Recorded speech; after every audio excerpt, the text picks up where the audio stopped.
Bonjour, bonsoir, naba fidèle abonné news to ya Rose Bombo officiel. Bonjour, naba warrior news to ya monde entier.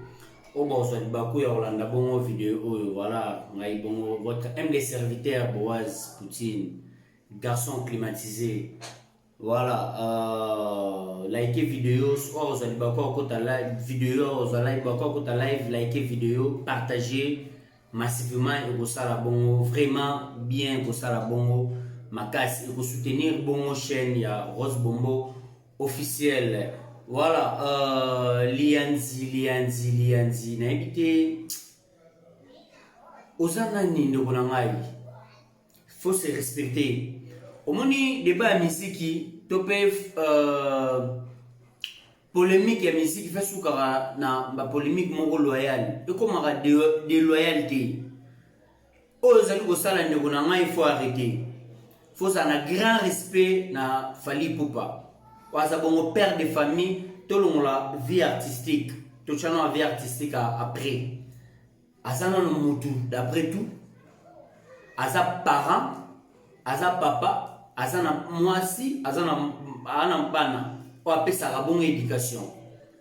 Pour se permettre que soit photo ya maman Monique, ou ya kufa kala. Personnel maman Monique abotla biso Fally Ipupa aigle o lelo soka zalaki te na éviter lelo Congo limo zala ndenge nini o permettre ko bimisati photo na ya maman vraiment na éviter quoi humanisme ki bo moto na biso to tia ngo wapi et pour ça la ngo parce que lelo faut pesa peut-être bolo ba merci na technologie parce que on est sur un peu technologie. Les tokoma bongo na vitesse Android, tokoma bongo na monde Android, tokoma bongo na internet, tokoma bongo na wifi. Opelisi wifi na ndaku, osali live na ndenge lingi, olobi n'importe quoi, ofingi na n'importe quoi, olobi nyonso okoko oloba. Parce que les internet, na éviter sur internet les agité, au moins se permettre comment on manquer Fally Ipupa respect. Au moins ça la ndenge ni pas manquer Fally Ipupa respect. Vraiment. Mais egosu que l'homme a fait gaffe place sur la ligne. Parce que Warrior a partout, Warrior a partout, tout ça, tout ça bien éduqué, bien instruit, mais tout le monde a tout leader. Ce que le lobby m'a a fallu, comment on s'est débordé, comment on s'est vers, on s'est débordé, comment dirais-je? Au déborder limite, en tout cas, wana toyokade, wana en tout cas to sa charger na yo, wana oza discipline, to oza leçon e bongi na meba ozo sala. En tout cas, to se respecter. So bo sala choix mabe, tant pis. Nana tinda bino pour na choix na. Biso so to konato sa ba warrior, eza parce que biso moto linga to sa ba warrior. Parce que to moni pona nini bi elo ni tini biso sa ba warrior. Je pense pas que to botama warrior te mutu moko ta botama warrior to combine ba warrior et ça ne loko e pousser surtout comme ba warrior surtout comme ba warrior et ça parce que to moni place nini place malamu voilà mutu nyos na vine to za boala na bon réussite aluka bon réussite ya vinae to mo réussite na biso za bien poto za la bonheur poto za bon na ambiance poto za bon estemo. Tous avons toujours na sourire.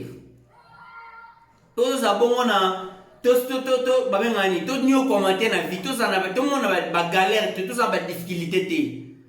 Faut tous avoir warrior. Tous poni choix malamu de sali. Voilà. Choix ezelo oyo esenga fo ozo attendre. Pour ça la yamo. So bo sali choix mabe bo pona artiste le go faire rigola. Oh le loba production des AD. Alors tu mets à stade de marti, tu la gueule maquillée, tu maquillée le stade de marti, bon le de ce qui va. Soit après stade de marti. Abeta ba challenge mususu yango artiste PC. Après ça la yango. Bokangele stade de marti pesa ya Congo. Le quoi tout ça ba congolais, bobi ke na Congo bo siama. Voilà. À part stade de marti, stade nino so artiste beti en Afrique, tout le monde la marti, tout le monde la Congo. Stade na beti en Afrique. Botengela ngai. Mais biso toza fier le to na rotengelo ata 5 stades ou plus même pour artiste Fally Ipupa beti déjà depuis bandi carrière na ye, depuis aza lelo aigle, waza bongo guide suprême ya musique ya Congo, waza bongo tonga bino boza bongo baartiste na ba bongo singa o ba na nzela tonga zo sala lelo barena yango ebimi artiste apesi so date ya barena bolanda artiste apesi stade marti bogangeli boche makelelo lokwa so nini. Alors lelo siko stade marti eleki apesa bino date afixe bino date ya concert muneno ya robeta ezati. Donc ça veut dire que botika biso tozala fier na ndenge topona tozala ba warrior. Faut bozala fier en tout cas na ebite congolais vraiment toza wapi bandeko na ngai toza wapi faut tozala fier toza Fally Ipupa topona toza na artiste mo lo wa Fally faut na fier ya maman Monique oh nazoloba lelo que son nom bon nazo souhaiter baba nazo pesa baba nazo pesa ba mekon ba nini oto souhaiter baba que son nom repose epé mamoli moné pe manakimia parce que abotaki Fally Ipupa te lelo tongoza ba musique ya Congo ekufa kala. Musique ya Congo ekufa kala ya kala. Mais ce qui fallait abotamaki te. Ce qui maman Monique abombaki semi ya Fally te. Lelo nana nga représenter mboka valablement République démocratique du Congo anga azalate. Je pense que vous êtes d'accord na ngai. Bon like vidéo s'il te plaît bandeko na ngai. Vous partagez maximum live et que ça va vraiment bien et que soutenir bon ma chaîne.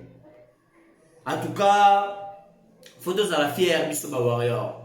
Mais yo lokolo komi go sala ba campagne ma be vis-à-vis artiste.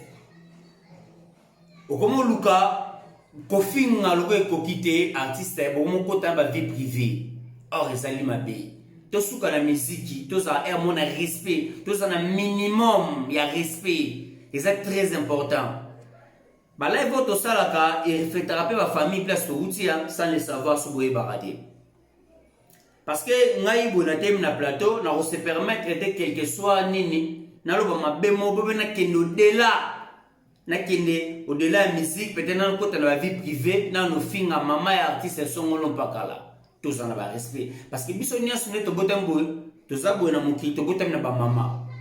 Alors, les gens ont conscience de biso fait interpeller à biso. Surtout comme on a mesé, ermo rosa ko la bablo conscience et interpeller biso suscité. Donc ça veut dire que les autres ça malama ko conscience et kufa. Et là ça biso déjà que conscience na biso kufa liso so le kufa na mo. Voilà. Et là ça peut peut-être que bande l'école to fanda ya moté. To ça bien instruité. Éducation de base to rater. Donc, bandeko na ngai, tous à la fière, biso ba warrior, tous à la fière, tous se soutenir, tous à ba fanatique, oh, tous à bongo na mayeli, tous à bongo na buania, tous à bongo na lisosoli, to finga raté, biso yara toujours ko recadrer. Ce que l'on mo eza mabe, to mutu mo a touché bongo artiste Fally Ipupa.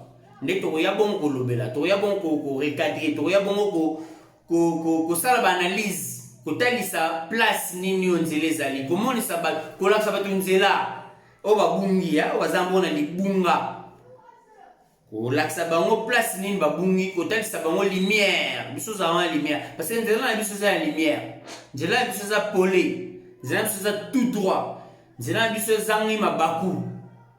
Voilà. Ce qui nous prenons en mabaku, Italibino, biso pe wa fingate, biso evre na biso nem te lobela biso, ba evre to sala yonde lobela biso to fingate. Donc ce qui bino message na ma finga, en tout cas Italibino bande ko na ngai.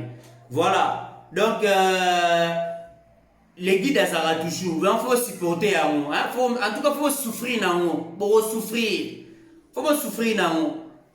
Parce que natango akala soto zongi mo mukesima fallait na musique na biso ndenge bandi nanti to koma lelo fallait un certain Taboulay Rochero que son nom repose un peu sous azala pas bête la biso Olympia. Il fallait certains artistes à Betty Masiki na bête la biso Zénith de Paris.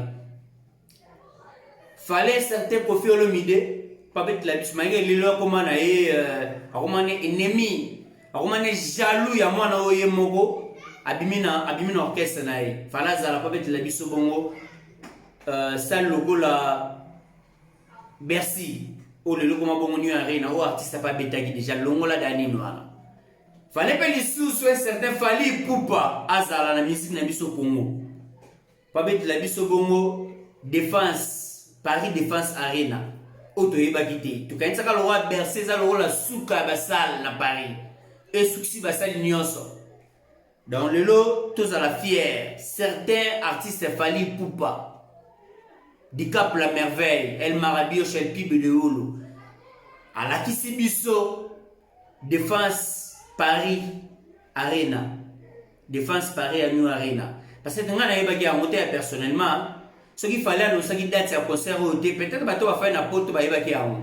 Na biso non to komi poto te en tout cas to yeba ki yango. Na yebi yango na munoko grâce et artiste Fally Ipupa Aigle. Yango naza fier.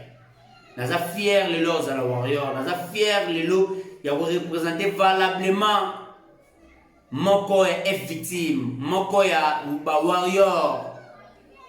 Moko ya ba fanatique, moko ya babengani moko ya ba warrior ozo défendre valablement artiste Fally Ipupa Aigle. Vraiment bandeko na ngai na cadre ka ndenge ezalaka ba warrior ya Maroc na royaume du Maroc toza bon na grand événement pour na cadre ka ya Formule 7 album où ils ont cartonné bon na marché des disques où ils ont bon album où ils cartonné où ils ont bon album où et bomi et meli album nyonso eza bongo lo la serpent ya Moïse ba o batanga bible ba yi mamoni na zoloba serpent de Moïse eza meli album nyonso tout eza sur le marché na marché du disque. Voilà tout ça qui bon initiative ya monene ya ko beta bongo football hein et mo bongo et venons mo raconter ya football auto promouvoir kaka Formule 7 auto l'axabino que Fally azaka pona ba congolais Fally azabongo na monde entier na Afrique mobimba francophone na Afrique anglophone parce que na terrain place to Rosala ezabongo na ba anglophone ezabongo pe na ba francophone après match ndenge zala kaka ezana moi ya loka romela et loka rolia et puis moi interview et salama par rapport à tunes pour appeler sa point de vue na bango par rapport à l'album Formule 7 faisant na marché par rapport à mode professionnalisme et artiste Fally Ipupa ndenge asa musala nae est-ce que azo se pelisa bango valablement ou pas donc mutunyo so apesa bon point de vue nae voilà bisonyo sto mona yango live pe kozala bongo